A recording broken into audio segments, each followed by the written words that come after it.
一年农历的7月初9，台南有一个全台湾唯一的祭拜的活动——孤病祭，就是伫个安平运河的边仔来打孤病。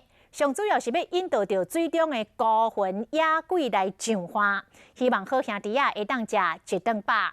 拜好兄弟的贡品原来真特别哦，是用烟肠来烤出来的烟肠猪。用5支烟条打15台笑管，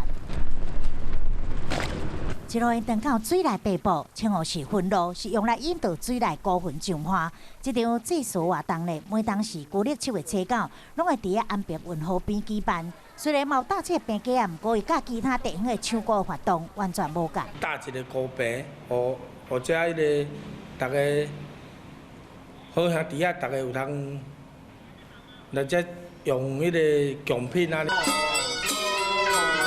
准备好贡品，希望上海好兄弟会当食饱，还佫有准备这烟肠猪。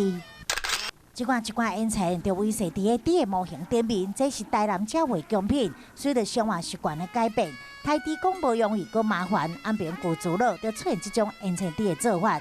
嘛，伫安平受欢迎，就因为这祭拜了后真方便处理。台南其他所在庙宇嘛开始模仿，对咧做。